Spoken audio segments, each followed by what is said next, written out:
In Dead by Daylight, a lot of killer players struggle with how quickly objectives get done. So what can you do about it? Well, there's the common solution of running the perk Hex Ruin, but it's very hit or miss and sometimes it can get broken within seconds of the game starting. The only real reliable way to slow down a game is to apply map pressure, and I'm going to try to help you guys understand it.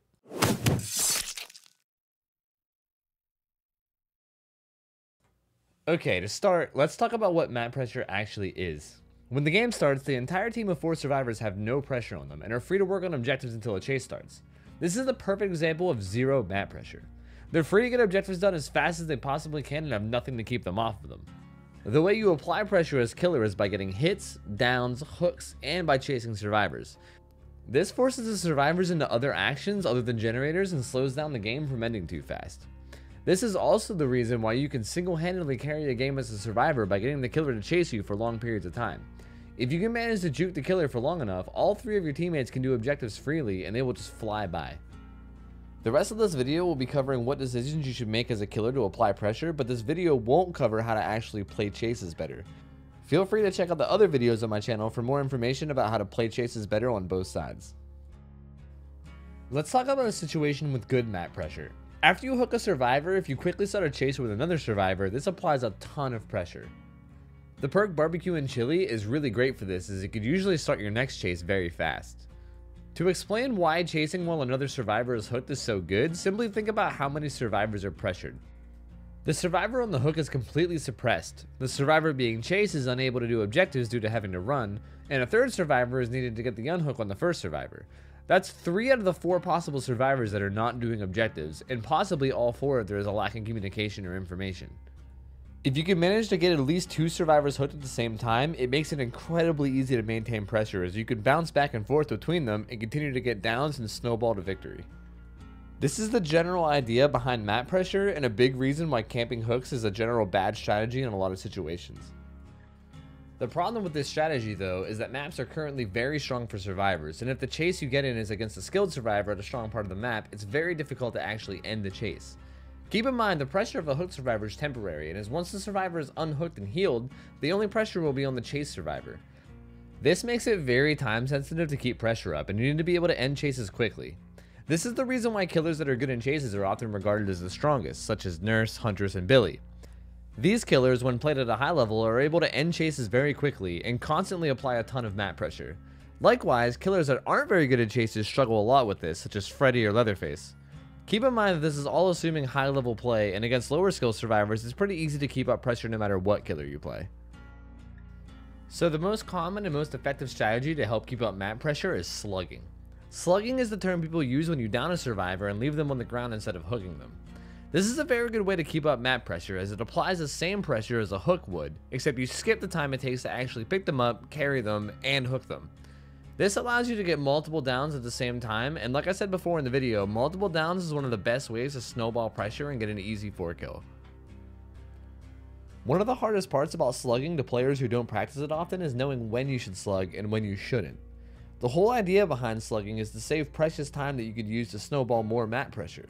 But if you slug a survivor with no information whatsoever of where another survivor is, you'll likely end up wasting a lot of time just wandering around and doing nothing. This goes completely against the strategy of pressure, so try to avoid it if possible.